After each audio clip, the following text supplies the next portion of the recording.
পদত্যাগের ক্রমবর্ধমান দাবি জোরালোভাবে নাকচ করলেন যুক্তরাজ্যের প্রধানমন্ত্রী কিয়ার স্টারমার। তিনি স্পষ্টভাবে জানিয়ে দিয়েছেন তার সরকার পরিচালনার ম্যান্ডেট এখনও অটুট। সম্প্রতি পিটার মেন্ডেলসনের সঙ্গে জেফ্রি অ্যাপস্টেইনের সম্পর্কের বিষয়টি নতুন করে সামনে আসায় লেবার পার্টির ভেতরে ও বাইরে যে অস্থিরতা তৈরি হয়েছে তা সত্ত্বেও স্টারমার নিজের অবস্থানে অনড় রয়েছেন। ডাউনিং স্ট্রিট থেকে জানানো হয়েছে প্রধানমন্ত্রী বর্তমানে কেবল দেশের গুরুত্বপূর্ণ ইস্যুগুলোতে মনোনিবেশ করতে চান এবং কোনো রাজনৈতিক বিতর্কের চাপে পিছু হটবেন না।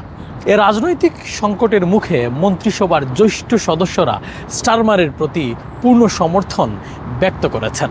চ্যান্সেলর এবং স্বরাষ্ট্রমন্ত্রী সহ শীর্ষস্থানীয় মন্ত্রীরা এক বিবৃতিতে জানিয়েছেন সরকার বর্তমানে ঐক্যবদ্ধ এবং প্রধানমন্ত্রীর নেতৃত্বের ওপর তাদের গভীর আস্থা রয়েছে। তারা এই পদত্যাগের দাবিকে বিরোধী দল কনজারভেটিভদের একটি রাজনৈতিক চাল হিসেবে অভিহিত করেছেন। মন্ত্রিসভার এই সংহতি স্টারমারকে আভ্যন্তরীণ চাপ সামলে নিতে কিছুটা স্বস্তি দিলেও বিরোধী দলের পক্ষ থেকে আক্রমণ অব্যাহত রয়েছে। অন্যদিকে বিরোধী দল এবং কিছু বিক্ষোভকারী গোষ্ঠীকে জনসাধারণের আস্থার সংকট হিসেবে চিহ্নিত করে স্টারমারের বিদায় দাবি করেছেন। স্টারমারের ভবিষ্যৎ আপনি কিভাবে দেখছেন এবং স্টারমার কি ক্ষমতায় টিকতে পারবেন কিনা আপনার অভিমত কমেন্ট করতে ভুলবেন না।